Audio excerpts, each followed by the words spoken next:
अस्सलाम वालेकुम बच्चों, हम 3.3 एक्सरसाइज कर रहे थे। इसका आज क्वेश्चन नंबर 2 करना। अच्छा बच्चों, ये इंतहाई आसान है, सिर्फ एक समझ लो, बाकी आप खुद भी कर लोगे, ये इतने आसान है। क्वेश्चन नंबर 2 क्या कहता है? फाइंड आ फोर्थ प्रोपोर्शनल। हमने फोर्थ प्रोपोर्शनल मालूम करना है। 3 हमें दिए हुए हैं, चौथा नहीं दिया, वो हमने खुद सेलेक्ट कर लेना है मालूम करने के लिए। 5, 8, 15। लेट द फोर्थ प्रोपोर्शन सी। चौथा हमने सी खुद सेलेक्ट कर लिया। 4, 8, 15। अब ये सी चौथा हमने खुद सेलेक्ट किया था, वो सी लिख लिया। इस इधर हमने दो जो पीछे पार्ट 1 किया ना, क्वेश्चन नंबर 1 किया है, उसमें हम क्या करते थे, दरमियान वाली वैल्यू हम 2 बार यूज़ करते थे। इधर 2 बार यूज़ नहीं करेंगे क्योंकि हमें फार्मूला जो product of mean equal to product of extreme है, या फार्मूला लगाने के लिए हमें 4 वैल्यू चाहिए होती हैं। तो इधर हमारे पास 4 कंप्लीट है, 1, 2, 3, 4।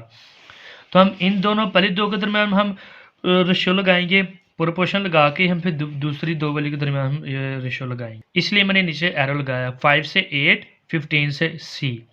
5 रेशियो 8 प्रोपोर्शनल 15 रेशियो सी। अब यहाँ पे फार्मूला लगा देंगे, product of mean equal to product of extreme. Mean कौन सी होती है? दरमियान वाली वैल्यू, ये 8 और 5 दरमियान वाली वैल्यू है, इन दोनों को लिख लिया प्रोडक्ट ऑफ मीन। एक्सट्रीम कौन सी होती है? प्रोडक्ट ऑफ एक्सट्रीम बाहर वाली वैल्यू, जिस तरह 5 और सी है, ये मैंने नीचे लाइन भी लगाई हुई है। 5 और सी इन दोनों को मल्टीप्लाई कर देंगे। हमने क्या करना है? सी की वैल्यू मालूम करनी है। जिसकी वैल्यू मालूम करते होते हैं उसको अकेला करते होते हैं। तो इधर सी अकेला नहीं है, 5 इसके साथ मल्टीप्लाई हो रहा है, तो सब 5 जब इक्वल के इस तरफ आएगा, इस तरफ आके डिवाइड हो जाएगा। तो अब ये कटिंग हो रही है, कटिंग कर दो। 5 1 5, 5 3 15 होता है। तो ये 3 और 8 बचा, 8 को 3 से मल्टीप्लाई करो, 8 3 का था 24। सी की वैल्यू 24 आ गई, ये आंसर आ गया सी का। पीछे चेक भी कर लेते हैं। क्वेश्चन नंबर 2 पार्ट 1 24, हमारे पास भी ये है 24। आगे भी पार्ट सारे के सारे सेम इसी तरह। 3 वैल्यूज दी हुई है, इधर भी 1, 2, 3, चौथी नहीं है। चौथा हमने प्रोपोर्शन मालूम करना है, खुद से लेट कर लेंगे। लेट द फोर्थ प्रोपोर्शन सी। चौथा हमने सी खुद से लेट कर लिया।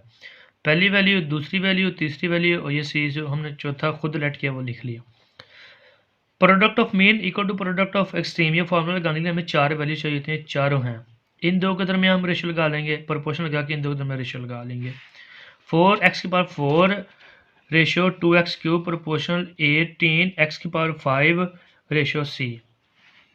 अब प्रोडक्ट ऑफ मीन कौन सी होती है? मीन दरमियान वाली वैल्यू होती है। एक्सट्रीम, प्रोडक्ट ऑफ एक्सट्रीम कौन सी होती है? ये बाहर वाली वैल्यू, एक ये बाहर वाली और एक ये सी है।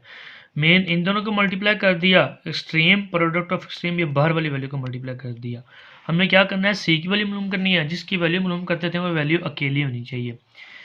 तो ये सी अकेला नहीं है, इसके साथ 4x पर 4 मल्टीप्लाई हो रहा है, तो ये इधर मल्टीप्लाई जब इक्वल के इस तरफ आएगा, इस तरफ आके ये डिवाइड हो जाएगा। अब कटिंग हो जाए, कटिंग कर देते हैं। 2 1 2, 2 2 4।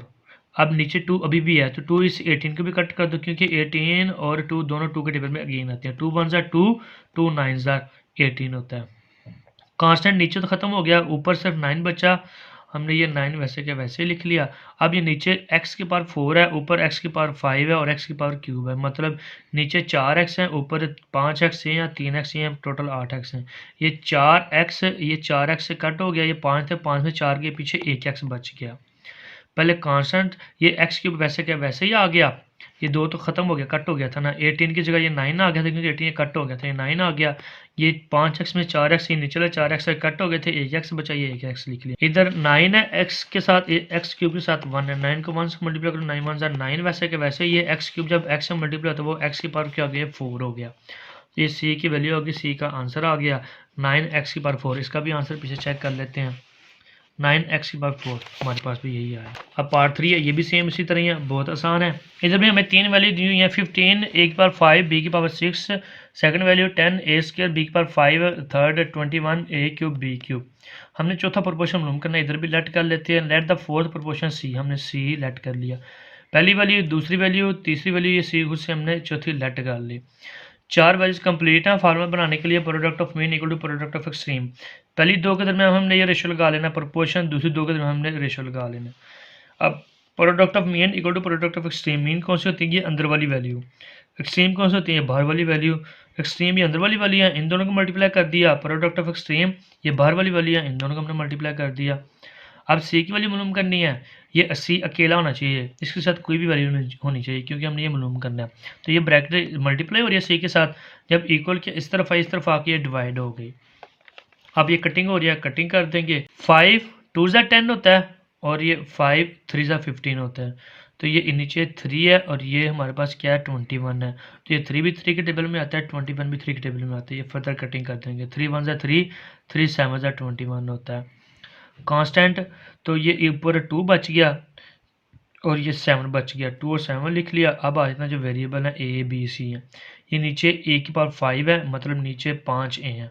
ऊपर कितने ए हैं? ए की पावर 2, ए की पावर 3, 2 ए ये हैं, 3 ए ये हैं, मतलब ऊपर भी टोटल 5 ए हैं। ये 5 ए इस 5 ए से कट जाएगा। ये 2 ए और ये 3 ए, ये कट हो गए सारे, ए सारे कट हो गए। अब बी कट करते हैं। बी की पावर ये 6 है, यानी कि नीचे 6 बी हैं, ऊपर बी की पावर ये 5 है और बी की पावर 3 है।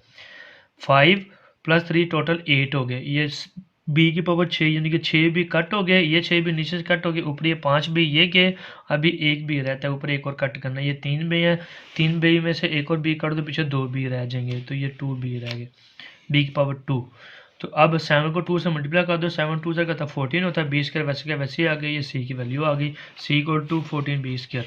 हमारे पास आंसर चेक कर लेते हैं। हमारे पास बुक पे क्या दिया हुआ है 14 बी स्क्वायर, तो हमारे पास भी ही है सी इक्वल टू 14 बी स्क्वायर। हमारे पास भी ये आंसर ठीक है। पार्ट 4 ये भी इसी तरह ही है, बहुत आसान है। अब क्या करना है, पहली वैल्यू ये दी हुई है हमें, कॉमा, दूसरी वैल्यू हमें ये दी हुई है x-3 और तीसरी वैल्यू ये दी हुई है। हम क्या करेंगे, फिर से वही काम, चौथा प्रोपोर्शन खुद से लेट कर लेंगे। लेट द फोर्थ प्रोपोर्शन सी हमने चौथा प्रोपोर्शन लेट कर लिया। पहली वैल्यू, दूसरी वैल्यू, तीसरी वैल्यू, चौथा सी हमने जो खुद से लेट किया, चौथी वैल्यू ये आ गई।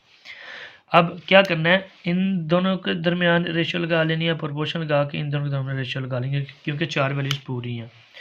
x square minus 11x plus 24 ratio x-3 proportion 5x की power 4 minus 40x cube c. Formula लगा देंगे। अब product of mean equal to product of extreme. Mean कौन सी होती है? ये अंदर वाली वैल्यूज। क्या करेंगे, इन दोनों को मल्टीप्लाई कर देंगे, इन दोनों को मल्टीप्लाई के मेथड में लिख लिया। प्रोडक्ट ऑफ एक्सट्रीम कौन सी होती है? बाहर वाली वैल्यू। बाहर वाली एक ये है और एक ये सी है। इन दोनों को मल्टीप्लाई कर देंगे, तो इन दोनों को मल्टीप्लाई के मेथड में लिख लिया। अब बच्चों x-3 वैसे क्या वैसे ही। अब ये जो ब्रैकेट का देखें, इस ब्रैकेट के अंदर दो वैल्यूज़ हैं। एक कौन सी है? ये 5x की पावर 4 और ये 40x की पावर क्यूब। इन दोनों में कॉमन आ रहा है, हमने कॉमन ले लेना है। 5 भी 5 के टेबल में आता है और 40 भी 5 के टेबल में आता है। एक तो 5 बाहर आ गया। इधर x की पावर 4 है, इधर x की पावर क्यूब है, मतलब इधर 4x है, इधर 3x है। तो इधर भी हम कॉमन ले लेंगे। कॉमन कौन सी वैल्यू आती है? जो छोटी होती है। तो ये x क्यूब छोटा है, यानी कि 3x, x की पावर क्यूब, ये 3x बाहर आ गया, x पावर क्यूब बाहर आ गया। 4x में से 3x बाहर आ गया, पीछे 1x बचा, 5 भी बाहर चला गया, तो ये माइनस वैसे क्या वैसे ही। और 40 5 के टेबल में कहाँ पे आता है? 5 8 ज़ार 40 होता है। तो ये 3x से 3 के 3x बाहर चले गए, अंदर सिर्फ 8 बचा। अच्छा, इक्वल टू सी, ये हमारे पास इक्वेशन है, ये ब्रैकेट में लिखी हुई है, हमारे पास इक्वेशन है। इसको क्या कैसे करते होते हैं? सॉल्व, फैक्टर्स ढूंढ के सॉल्व करते होते हैं। ये देखिए x square minus 11x plus 24, यहाँ पे क्या होगी? फैक्टराइजेशन। लास्ट वाली वैल्यू देखो 24 है, फर्स्ट वाली वैल्यू एक्स स्क्वायर के साथ कोई वैल्यू है, मतलब 1 है। तो अब इसके सिर्फ फैक्टर ढूंढने। अगर इधर और की वैल्यू होती है ना 2 4 होता, तो पहले 24 को 2 से मल्टीप्लाई करते, फिर उसके फैक्टर ढूंढने थे। पर स्टार्ट में कोई वैल्यू नहीं है, इसलिए डायरेक्ट 24 के फैक्टर ढूंढ लेंगे। हमने दो फैक्टर ऐसे ढूंढने हैं जिनको मल्टीप्लाई करें 24 आए और प्लस माइनस करें तो ये दरम्यान वैल्यू जो एक्स के साथ 11 है, 11 आना चाहिए। तो अगर हम 8 को 3 से मल्टीप्लाई करें, 8 3 24 होता है और 8 में 3 जमा कर दें वो 11 बन जाता है। तो ये फैक्टर सही है, ये फैक्टर यहाँ पे अप्लाई कर देंगे। पहली वैल्यू और लास्ट वाली वैल्यू वैसी की वैसी रहती होती है, दरम्यान वाली वैल्यू चेंज होती है। इसके जगह हमने ये फैक्टर लिखने होते हैं दोनों, और जो बड़ा फैक्टर होता है वो पहले लिखना होता है इस साइन के साथ, जो एक्स का साइन होता है माइनस। माइनस 8x आ गया, ये 3 छोटा, ये हमने 3x लिख लिया। अब इसके साथ कैसे साइन लिखना होता है कि ये दोनों x वैल्यू को हम सॉल्व करें, ऐसे साइन लिखना है कि इन दोनों को सॉल्व करें तो वापस हमारे पास 11x बनना चाहिए। इधर देखिए 3x लिखा है, इधर मैंने माइनस लिख दिया। अगर लेट्स सपोज इधर मैं प्लस लिख देता तो ये माइनस प्लस माइनस हो जाना था, और 8 में से 3 निकालते वो तो 5x बन जाना था। मैंने तो 11x बनाना है, 11x बनाना है, इसलिए इधर प्लस नहीं लगाया हमने, इसलिए इधर हमने माइनस लगाया। क्योंकि माइनस माइनस प्लस होता है तो इन दोनों को प्लस कर दो, 8 + 3 वो 11x बन जाएगा। अब 4 वैल्यूज है, 1 2 3 4, इन दो में कॉमन आ रहा है जो वो ले लो, और इन दो में जो कॉमन हमने वो ले लेना है। x इधर भी है, x इधर भी है, x बाहर कॉमन आ गया, 2x में से 1x बाहर आ गया, अंदर 1x बचा, ये x बाहर चला गया, ये 8 बचा। इधर एक तो माइनस बाहर आएगा, एक 3 बाहर आएगा, क्योंकि 3 भी 3 के टेबल में आता है और 24 भी 3 के टेबल में आता है। 3 बाहर आ गया, 3 ये बाहर आ गया, x वैसे के वैसे ही। जब हमने बाहर माइनस कॉमन लिया तो अंदर साइन चेंज हो जाएगा, ये प्लस है ये माइनस हो गया, तो 3 8 ज़ा 24 होता है। अब ये जो दो फैक्टर ढूंढे थे हमें कैसे पता चलता था ये सही है गलत। ये दो क्लोज ब्रैकेट्स आती होती हैं ये सेम आनी चाहिए। तो देखिए हमारे पास सेम आ गई हैं x-8 x-8। अब क्या करना है ये ब्रैकेट के बाहर वैल्यू है उन दोनों को एक ब्रैकेट के अंदर क्लोज कर दिया। जो दो ब्रैकेट सेम है उसको क्या करना है हमने एक बार लिख लेना है। ये इक्वल के इस साइड पे लेफ्ट साइड पे ये वैसे की वैसे चलता आएगा यहाँ तक। अब क्या करना है हमने ये सी की वैल्यू मालूम करनी है ना। सी अकेला करते होते हैं जिसकी वैल्यू मालूम करनी होती है। ये दोनों ब्रैकेटें सी के साथ मल्टीप्लाई हो रही हैं। जब इक्वल के इस तरफ आए इस तरफ आके क्या हो जाएंगे डिवाइड हो जाएंगे। ये दोनों की दोनों इधर डिवाइड होगी। तो ये x-3 नीचे भी है ऊपर भी है ये दोनों कट हो गए। x-8 ऊपर भी है नीचे भी है ये भी दोनों कट हो गए। ये जस्ट 5x³ बचा ये c इक्वल टू सी। तो ये हमारे पास c की वैल्यू आ गई। c इक्वल टू 5x³ हमारे पास आंसर आ गया। पीछे चेक भी कर लेते हैं। पार्ट 4 5x³ हमारे पास भी ये है 5x³। अब 5 पार्ट ये भी इसी तरह ही है बिल्कुल सेम है। तीन वैल्यूज दी हुई हैं p³ प्लस q³। दूसरी value p² minus q² p² minus p³ plus q²। अब क्या करना है फिर फोर्थ प्रोपोर्शन लेट कर लेंगे। लेट द फोर्थ प्रोपोर्शन सी। हमने सी लेट कर लिया। पहली वैल्यू दूसरी वैल्यू तीसरी वैल्यू चौथी वैल्यू सी जो खुद से लेट किया। चार वैल्यूज पूरी है। इन दोनों के दरमियान रेशियो लगा लो इन दोनों के दरमियान रेशियो लगा लो प्रोपोर्शन लगा के। अब फार्मूला लगा देते हैं product of mean equal to product of extreme. Mean कौन सी होती है ये दोनों दरमियान वैल्यू इन दोनों को मल्टीप्लाई कर दिया। प्रोडक्ट ऑफ एक्सट्रीम कौन सी होती है बाहर वाली वैल्यू। एक ये सी है और एक ये है p³ प्लस q³ इन दोनों को मल्टीप्लाई कर देंगे। अब क्या करना है ये वैसे के वैसे ही आ गई। अब हमने क्या करना है सी की वैल्यू मालूम करनी है तो सी को अकेला करते होते हैं क्योंकि जिसकी वैल्यू मालूम करनी है उसको अकेला करते हैं। सी के साथ ये ब्रैकेट मल्टीप्लाई हो रही है तो जब इक्वल के इस तरफ आए इस तरफ आके डिवाइड हो जाएगी। अब ये फिर से अगेन वही दो फार्मूले अप्लाई हो रहे हैं। ये बार बार फार्मूले यूज़ होंगे इसलिए कहता हूँ याद कर लो अच्छे से फार्मूले। फार्मूला कौन सा है एक ये लगेगा p² माइनस q²। अलग-अलग इसके दरमियान में माइनस आ जाए तो इन दोनों वैल्यूज़ को एक बार प्लस में एक बार माइनस में लिख देते हैं। ये एक बार माइनस में लिख दिया एक बार प्लस में लिख दिया।